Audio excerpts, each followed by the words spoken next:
Hello, I'm Father Joe Gambala, and today is Saturday of the 5th week of Lent.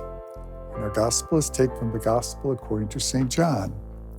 Many of the Jews who had come to Mary and seen what Jesus had done began to believe in him. But some of them went to the Pharisees and told them what Jesus had done. So the chief priests and the Pharisees convened the Sanhedrin and said, "What are we going to do? This man is performing many signs. If we leave him alone, all will believe in him. And then the Romans will come, and they will take away both our land and our nation." One of them, Caiaphas, who was the high priest that year, said to them, "You know nothing, nor do you consider it what is better for you, that one man should die instead of the people, so that the whole nation may not perish."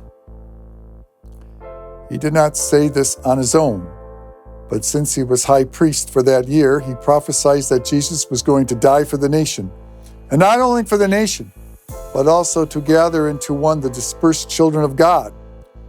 So from that day, they planned to kill him.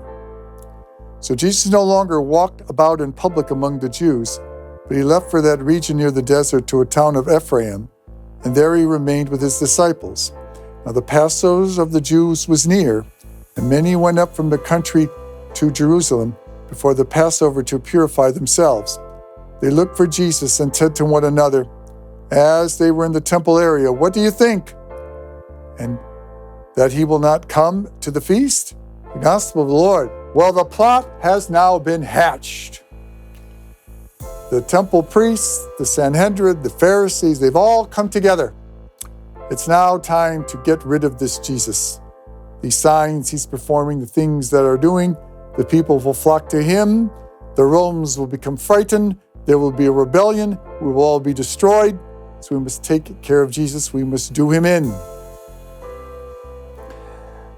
And of course, in pursuing this plot, they're setting up their own destruction because they think only in terms of the world around them and not of the world that goes on beyond them, the spiritual, the heavenly world. It reminds me of Star Wars, the original Star Wars movie, where Darth Vader is fighting Obi-Wan Kenobi. And Obi-Wan says, "Kill me, Darth, and I will become greater than you ever can imagine." Well, Darth Vader can't see anything beyond his lightsaber, so he slices poor Obi-Wan in half, with him, poof, disappears, and then becomes a spiritual force and advisor to Luke. Jesus, upon his death, becomes open to every single person.